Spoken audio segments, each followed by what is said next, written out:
Hello everyone. এই শীতকালের একদিনের ছুটিতে ভাবছেন কোথায় যাবেন?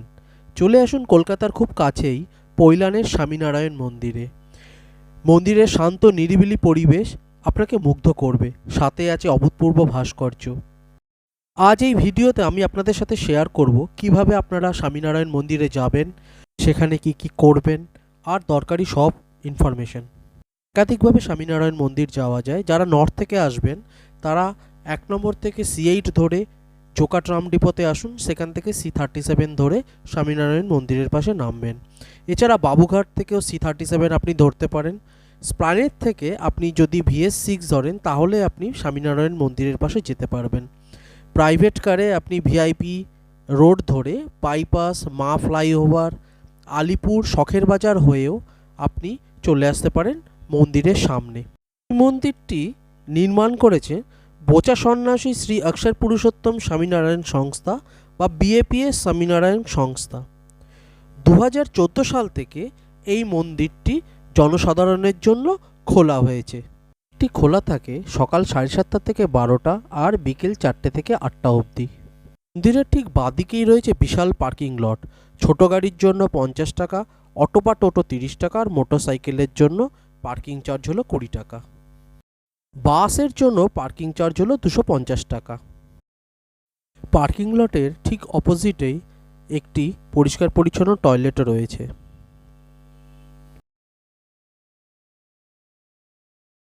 শোনা যায় প্রভু স্বামীনারায়ণ নীলকণ্ঠ বর্ণীর রূপে এই জায়গার উপর থেকেই গঙ্গাসাগর যাত্রা করেছিলেন।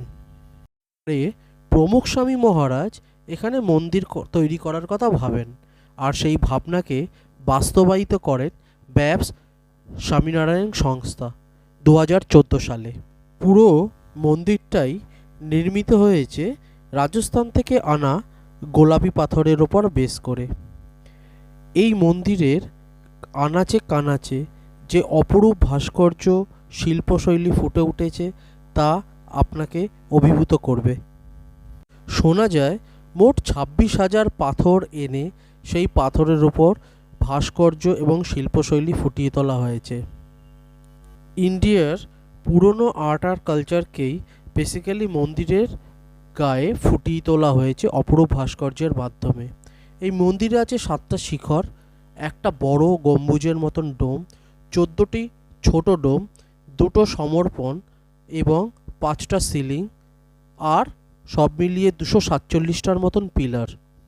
গোটা মন্দিরে রয়েছে 400টির বেশি মূর্তি। এই মূর্তিগুলো হলো আচার্য, সন্ত, ঋষি, অবতার এবং ভক্তদের। এই মন্দিরটি তৈরি করার সময় কোনো রকম স্টিল ইউজ করা হয়নি। এর মধ্যে যে মূর্তিগুলো রয়েছে তার মধ্যে অন্যতম শ্রী নীলকণ্ঠ বার্নি, ভগবান স্বামীনারায়ণ আর অক্ষব্রাহ্মণ গুণাতীতানন্দ স্বামী, শ্রী ঘনশ্যাম মহারাজ,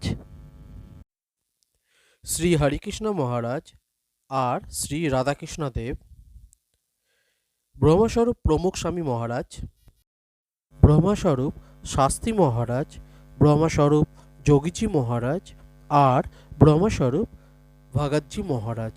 মন্দিরের ভেতর বিগ্রহের ছবি তোলা কঠোরভাবে নিষিদ্ধ। এখানে যে ছবিগুলো দেওয়া হয়েছে তা যে লিঙ্ক থেকে নেওয়া হয়েছে সেটি ডেসক্রিপশন বক্সে দেওয়া আছে। মন্দিরের ঠিক গায়েই রয়েছে প্রেমাবতী রেস্টুরেন্ট।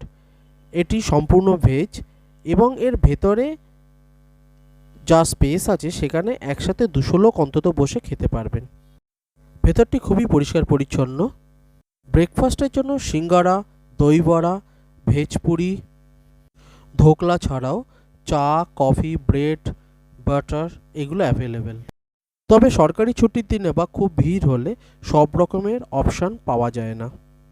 এখানে লাঞ্চেরও অপশান আছে। আপনি যদি লাঞ্চ করতে চান অবশ্যই ব্রেকফাস্ট করার সময় আপনি লাঞ্চের কুপনটি কেটে নিন, কারণ সরকারি ছুটির দিনে অনেক সময় পরের দিকে ভিড় হলে আপনার কিন্তু লাঞ্চের কুপন সময় মতন পেতে অসুবিধা হবে।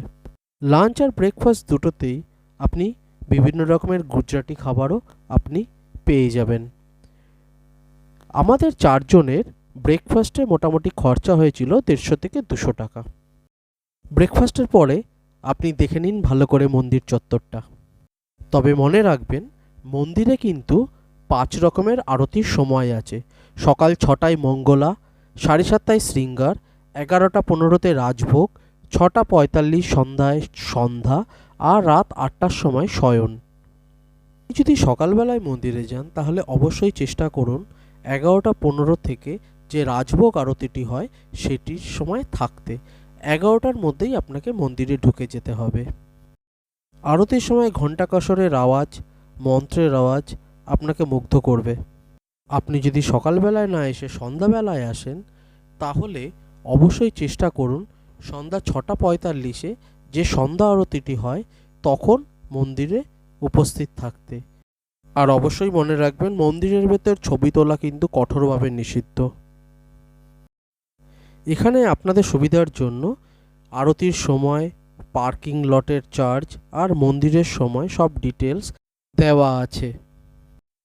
বাদিকে রয়েছে মন্দির পরিদর্শনের নিয়মগুলি। অবশ্যই চেষ্টা করবেন মন্দির পরিদর্শনের সময় এই নিয়মগুলি মেনে চলতে। আরতির পরে চলে আসি আমরা লাঞ্চের ওখানে। লাঞ্চে ছিল রাইস, পুরি, ডাল, 2 রকমের সবজি, ধোকলা, ছাস, মিষ্টি, আচার আর স্যালাড। এখানে খুবই পরিষ্কার পরিচ্ছন্নভাবে খাবার পরিবেশন করা হয় আর খাবারের স্বাদও সত্যিই ভালো। আপনি চাইলে মন্দির থেকে প্রসাদও সংগ্রহ করতে পারেন, সেক্ষেত্রে প্রতিটি প্যাকেটের জন্য আপনাকে দিতে হবে 100 টাকা। এবার আস্তে আস্তে ফেরার পালা।